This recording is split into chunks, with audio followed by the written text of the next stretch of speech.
Sasto Tips Alpha. Hello viewers, welcome to স্বাস্থ্য টিপ channel পক্ষ থেকে সকলকে স্বাগতম। বন্ধুরা, আজকে পুরো ভিডিওতে আমি আপনাদের সাথে যে ট্যাবলেট নিয়ে আলোচনা করব তার নাম হচ্ছে টাপনেল ট্যাবলেট। এর জেনেরিক নাম হচ্ছে টলফেনামিক অ্যাসিড।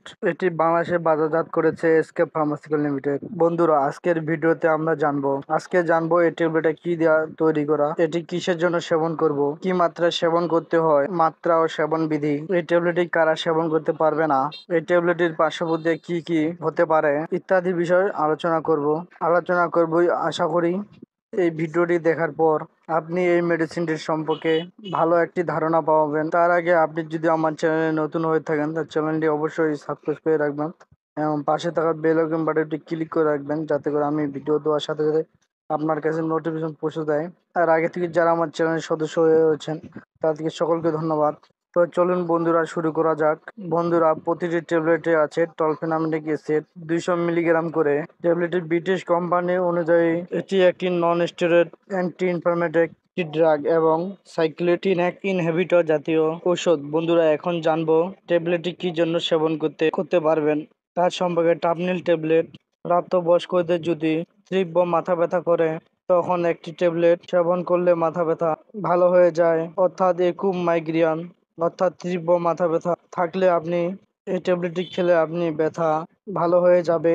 এখন জানবো এই ট্যাবলেটটি কখন সেবন করবেন বা সেবন বিধি কি। বন্ধুরা, মাথা ব্যথা শুরু মাত্র একটি টাপনিল ট্যাবলেট সেবন করতে হবে এবং উপকারিতা না পাওয়া গেলে 1 থেকে 2 ঘন্টা পরে একটি ট্যাবলেট গ্রহণ করা যেতে পারে। প্রতিটি ট্যাবলেটের সেবনের সাথে সাথে একটি গ্যাস্ট্রিকের ওষুধ খেলে ভালো হয়। বন্ধুরা, এবার জানবো কারা ওষুধ খেতে পারবে না সে সম্পর্কে। যাদের অ্যাজমা, বিধু ও মাঝারি হার্ট ফেল, অনিয়ন্ত্রিত রক্তচাপ, কিডনি অকার্যকর এবং এই ট্যাবলেটের প্রতি অতি সংবেদনশীল শূন্যতা আছে, তারা খেতে পারবে না। বন্ধুরা, প্রত্যেকটি মেডিসিনের কিছু না কিছু সাইড এফেক্ট বা পার্শ্বপ্রতিক্রিয়া আছে। এবার জানবো এই ট্যাবলেটটি সেবন করলে গ্যাস্ট্রিক আলসার বা গ্যাস্ট্রিক বিধি, বমি বমি ভাব, বদহজম, পেটের ব্যথা ইত্যাদি পার্শ্বপ্রতিক্রিয়া দেখা দিতে পারে।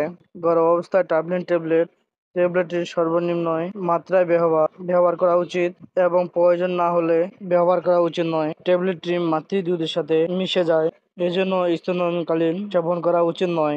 বন্ধুরা, ট্যাবলেটটি যাদের বয়স 18 বছরের নিচে তারা এটি সেবন করতে পারবে না। আশা করি ভিডিওটি দেখে ট্যাবলেটটি সম্পর্কে ভালো ধারণা পেয়েছেন। তো বন্ধুরা, আমার ভিডিওটি যদি আপনাদের যদি ভালো লেগে থাকে তাহলে আমার চ্যানেলটি সাবস্ক্রাইব করবেন আর ভিডিওটিতে লাইক করুন এবং আপনাদের বন্ধুদের মাঝে আমার ভিডিওটি শেয়ার করুন, যাতে করে এইরকম মেডিসিনের টিপস তারাও পেতে পারে। তো ভালো থাকুন, সুস্থ থাকুন, খোদা হাফেজ, আসসালামু আলাইকুম রহমতুল্লাহ। Sasto Tips Alpha.